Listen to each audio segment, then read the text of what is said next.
Okay, so the last thing I want to talk to you about is science in practice. We've talked about what is science and the scientific method.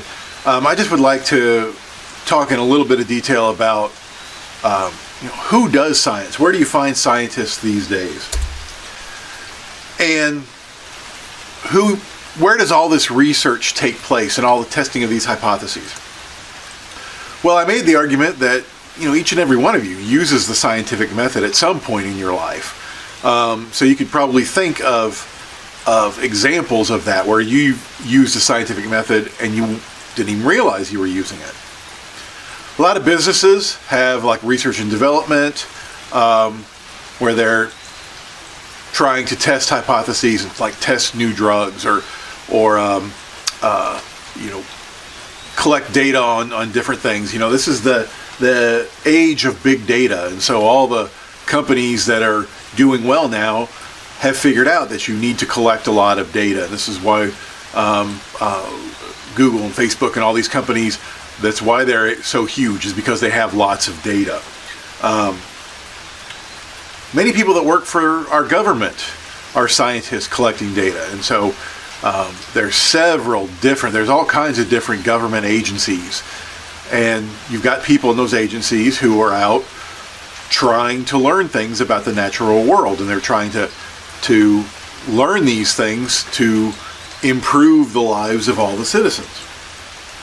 In hospitals and medical facilities, you see a lot of the scientific method, right? We're always testing new drugs or new techniques. Much of our Western medicine is based upon the scientific method. And then, of course, a lot of this work gets done here at universities. And that's what I know the most about, but that's an important part of our job as university professors. And so you may or may not realize that most of your professors don't just teach the classes, that's where you interact with them, but most of us also are doing active research, and we're trying to learn things about the natural world.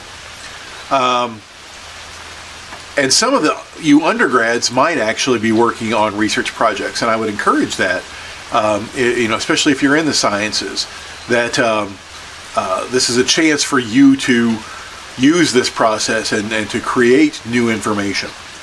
If you get a graduate degree in the sciences, you must do research. And so to get a master's degree, to get a PhD, you have to do a research project most of the time. And so you should be asking yourself, at some point you might be asking, about me, like, who is this guy? What is this? How does this guy know what he's talking about? Well, because, when I got my PhD, when I got my master's degree, I had to do research. And I still am doing research every day. And so that's something that I don't know that everyone realizes, that teaching the classes is only a part of our job. Doing research is another very important part. Now, another important part of putting science into practice is sharing your results. And we talked about how scientists challenge one another's hypotheses, and to do that you need to know what other people are working on. There's a couple of main ways where we share our scientific information. First off, scientific meetings or conferences. And so we all go to these once a year, once every other year, where it's a big gathering of people who are studying similar things. So I go a lot of times to the American Fisheries Society conference because I'm a fish guy, and there's all kinds of other fish people there. And this is where you give talks or presentations on your current research, and this is where we all learn, what's the cutting edge and what are people studying and what kinds of information have people found out lately. Another way to disseminate the information is through published research in peer-reviewed journals. And so this is where you write a paper based upon the research you've done, and then when it gets published in these journals, other people can read these journals and they can learn what you've learned. And again, this is an important part of our job as university professors. We're expected to go to these meetings and we're expected to publish research. And again, I'm not sure that all students realize that, but that's a very important part of our job. Now, an important aspect of sharing your results is quality control. So think about like whenever you are doing a group project or you're going to be presenting your work in front of the class.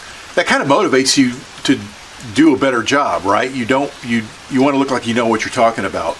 And so that's an important part of sharing the research. But again, your peers, other people who study what you study, might have competing hypotheses. And so it's important for you to share these ideas so that we can all challenge them and we can get rid of the ideas that aren't good. It's also important to share your research so that others can build upon it. So we can constantly formulate new questions and ask those new questions. Now, I mentioned that scientific research is published in scientific journals. And these are called primary literature. And these are what are known as peer-reviewed articles. And so this concept of peer review is a very important concept in science. And again, it helps to distinguish scientific information from other types of information. And so peer review means that other scientists are going to take a critical look at your research. And if your research is not of good quality, it won't get published. So once you've completed some research, and we're talking months to years usually to collect data, then you have to write a paper summarizing what's the question you're trying to answer, how did you collect your data, what did the data show, and what's your interpretation of those data. You submit it to a scientific journal. And so then the editor of that journal is going to pass that research on to 3 or 4 other of your peers. Now, we don't mean peers like other people I work with here at Murray State, but other people who work in the field that I'm studying, other experts in the field. And they basically grade your work. They look at the quality. Did you do a good experiment? Is it thorough? Are your conclusions valid? Is it quality work? And these are people that often have competing hypotheses, and so they're going to be very critical of your work. If the peers decide that it's not very good work, then that's it. It doesn't get published and it's ignored. And so all that effort has been for naught. It's down the drain. If the research is considered to be good, but it could need some clarification, sometimes they'll send it back and have you fix it. And once you do this a few times, then if the research is considered quality enough, it'll get published. Once it's decided that you do have quality work, it will get published. And so that's what you need to realize, that to be taken seriously, scientific research must be published in this peer-reviewed fashion. Now, anybody can just take their research and just post it to their blog, right? That doesn't have many hurdles there are no hurdles to jump there. And so such information is of dubious quality. But something that has been published in a scientific journal has gone through this rigorous peer review process. And so hopefully that helps to give you a little bit more confidence in that information. Once it's published in the scientific journal, people take it more seriously. And other people in the field will read it, and they may challenge your results, or they may build upon your results. And so in your book, again, this is a figure kind of illustrating this process. And this figure is in your book also points out that you have primary sources, which is the scientific journal, but you also have secondary sources. And so you have other people who read the journal and then sort of summarize the result, or sort of get the gist of the result, and then pass that on to other often non-scientists. And so, that's the media, that's newspapers, that's websites, that's news on the television, things like that, are considered secondary sources. And so they often, omit a lot of the details.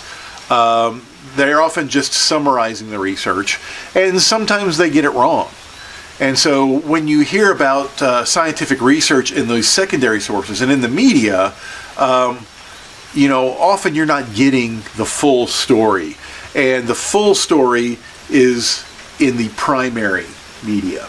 Now, of course, the secondary media is very important, right? It's important that we all know about these scientific advances, but you just need to understand that there's lots of details that are being omitted in the secondary media, in the secondary sources. And so they might not have, there might be more information that's important to you for you to understand the big picture. Okay, so that's what I have concerning the scientific method. Like I said, it's going to be the backbone of this entire semester. So all the things we talk about this semester, our current state of scientific knowledge, is based upon things that are published in peer-reviewed journals using the scientific method. And so now that you understand this method a little bit more, hopefully you'll agree with me that it's a very robust method, and it does a very good job of helping us to understand natural phenomena. And so I'd like for you to read chapter 1, and it talks about some of these ideas in a little bit more detail. Sometimes the book talks about things in a different way than I do, and it's easier for you to understand. But read through that chapter, and then let me know if you've got any questions. So that's all I have right now. So I'll see you later.